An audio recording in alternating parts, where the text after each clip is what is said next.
ನಮಸ್ಕಾರ ಎಲ್ಲರಿಗೂ not in home ಚಾನಲ್ಗೆ ಸ್ವಾಗತ ಸುಸ್ವಾಗತ. ಬನ್ನಿ, ಇವತ್ತು ನಾನು ನಿಮ್ಮನ್ನ ಯಾವ ಬೀಚ್ ವ್ಯೂ ರೆಸಾರ್ಟಿಗೆ ಕರ್ಕೊಂಡು ಹೋಗ್ತಾ ಇದ್ದೀನಿ ಅಂತ ಹೇಳ್ತೀನಿ.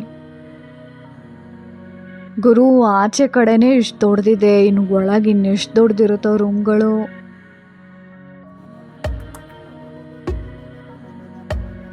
ನಮಗೆ ಕೊಟ್ಟಿದ್ದ ರೂಮು ಸೆಕೆಂಡ್ ಫ್ಲೋರಲ್ಲಿತ್ತು, ವಿಚ್ ಇಸ್ ರಿಯಲಿ ಡಿಸಪಾಯಿಂಟಿಂಗ್. ಯಾಕೆಂದರೆ ನಾನು ಫಸ್ಟೇ ಟಯರ್ಡ್ ಆಗಿಬಿಟ್ಟಿದ್ದೆ ಟ್ರಾವೆಲ್ ಮಾಡಿ. ಹಾಗೆ ಸೆಕೆಂಡ್ ಫ್ಲೋರ್ ತನಕ ಹತ್ತೋದು ತುಂಬಾ ಸುಸ್ತಾಗ್ತಾಯಿತ್ತು.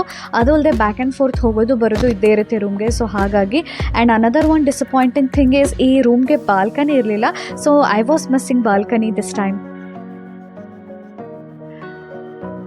Welcome to James Court beach view resort. ನಾವು ಪಾಂಡಿಚೇರಿಗೆ ಹೋದಾಗ ಇದೇ ಬೀಚ್ ವ್ಯೂ ರೆಸಾರ್ಟ್ನಲ್ಲಿ ಉಳ್ಕೊಂಡಿದ್ದು. ಹೋಟೆಲ್ ತುಂಬಾ ಚೆನ್ನಾಗಿದೆ. ಹಾಗೆ ಬೀಚ್ ವ್ಯೂ ರೆಸಾರ್ಟ್ ಯಾವತ್ತಿದ್ರೂ ತುಂಬಾ ಚೆನ್ನಾಗಿರುತ್ತೆ. ಸ್ವಲ್ಪ ಎಕ್ಸ್ಪೆನ್ಸಿವ್ ಕೂಡ, ಬಟ್ ಸ್ಟಿಲ್ ನಿಮಗೆ ಒಳ್ಳೆ ಮೆಮೊರೀಸ್ ಉಳ್ಕೊಳ್ಳುತ್ತೆ. ನಾವು ರಿಸೆಪ್ಷನಲ್ಲಿ ಕೂತಿದ್ದಾಗ ನಮಗೆ ಒಂದು ಜ್ಯೂಸ್ ಕೊಟ್ಟರು. ಆ ಜ್ಯೂಸ್ ಕುಡಿದ ತಕ್ಷಣ ನನಗೆ ನನ್ನ ಚೈಲ್ಡ್ಹುಡ್ ನೆನಪಾಯಿತು. ಯಾಕೆ ಅಂತಂದರೆ ಆ ಜ್ಯೂಸ್ ಫ್ಲೇವರ್ ಬಂದು ರಸ್ನ ಥರನೇ ಇತ್ತು.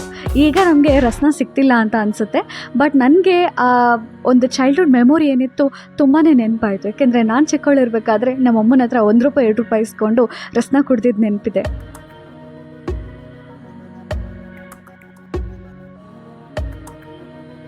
ನಾನಿವತ್ತು ಜೇಮ್ಸ್ ಕೋರ್ಟ್ ಬೀಚ್ ವ್ಯೂ ರೆಸಾರ್ಟಿಗೆ ಬಂದಿದ್ದೀನಿ. ಬನ್ನಿ ರೂಮ್ ಹೇಗಿದೆ ಅಂತ ನೋಡೋಣ. ನೋಡ್ತಾ ಇರೋ ಹಾಗೆ ಎಂಟ್ರೆನ್ಸಲ್ಲಿ ರೈಟ್ ಸೈಡಲ್ಲಿ ವಾರ್ಡ್ರೋಬ್ ಇದೆ. ನೀವು ತಂದಿರೋ ಥಿಂಗ್ಸ್ನೆಲ್ಲ ಅದರೊಳಗಡೆ ಇಟ್ಟು ಲಾಕ್ ಮಾಡ್ಕೊಳ್ಬೋದು.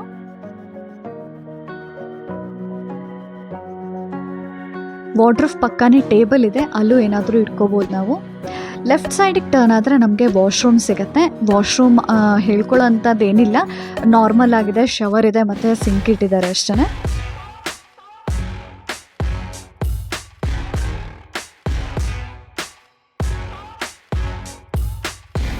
ಸ್ವಲ್ಪ ಮುಂದೆ ಬಂದರೆ ಡಬಲ್ ಕಾಟ್ ಬೆಡ್ ಇಟ್ಟಿದ್ದಾರೆ, ಒಂದು ಫೋನ್ ಇಟ್ಟಿದ್ದಾರೆ. ಹಾಗೆ ಸ್ವಲ್ಪ ಮುಂದೆ ಹೋದರೆ ನಿಮಗೆ ಟೇಬಲ್ ಮತ್ತು 2 ಚೇರ್ ಕಾಣುತ್ತೆ. ಟಿ ವಿ ಇಟ್ಟಿದ್ದಾರೆ. ಅಫ್ಕೋರ್ಸ್ ನಾವು ಟಿ ವಿ ನೋಡಲಿಲ್ಲ, ನಾವು ಬೀಚಿಗೆ ಓಡೋಗೋದ್ರಲ್ಲೇ ಬ್ಯುಸಿ ಇದ್ವಿ. ಹಾಗೆ ಫೋನ್ನೆಲ್ಲ ಚಾರ್ಜ್ಗೆ ಹಾಕಬೇಕಾಗಿತ್ತು. ಸೊ ಫಸ್ಟ್ ಏನಿದ್ರೂ ಎಲೆಕ್ಟ್ರಾನಿಕ್ ಥಿಂಗ್ಸ್ ಚಾರ್ಜ್ಗೆ ಹಾಕ್ಬಿಡ್ತೀನಿ ನಾನು. ಕಿಟಕಿ ಹತ್ರ ಬಂದಿದ ತಕ್ಷಣವೇ ನಿಮಗೆ ಮಸ್ತ್ ವ್ಯೂ ಸಿಗುತ್ತೆ. ಅದು ಮುಂದೆ ನೀವೇನು ನೋಡ್ತಾ ಇದ್ದೀರಾ, ಬೀಚ್ ಇದ್ದರೆ ಸಾಕು, ಇದನ್ನು ಬೀಚ್ ವ್ಯೂ ರೆಸಾರ್ಟ್ ಅಂತ ಹೇಳ್ಬಿಡ್ತಾರೆ. ಸೊ ಈ ಥರ ಇರುವಂಥ ರೆಸಾರ್ಟ್ಗೆ ಸ್ವಲ್ಪ ಕಾಸ್ಟ್ಲಿ ಆಗುತ್ತೆ. ನಾವು 2 ರೂಮ್ ತೊಗೊಂಡಿದ್ವಿ.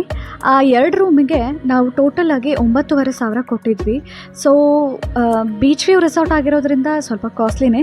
ಆದರೆ ನಿಮಗೆ ಇಷ್ಟ ಇದ್ದರೆ ಒಂದು ಸಲ ಡೆಫಿನೆಟಾಗಿ ಹೋಗ್ಬೋದು. ಹೋಟೆಲ್ ಸರ್ವಿಸ್ ತುಂಬ ಚೆನ್ನಾಗಿತ್ತು. ಒಂದೇ ಡ್ರಾಬ್ಯಾಕ್ ಏನಂತಂದರೆ ಇಲ್ಲಿ ಬಾಲ್ಕನಿ ಇರಲಿಲ್ಲ ಅಷ್ಟೇ. ಅದರ್ವೈಸ್ ಎಲ್ಲನೂ ತುಂಬ ಚೆನ್ನಾಗಿತ್ತು. Thank you so much for watching.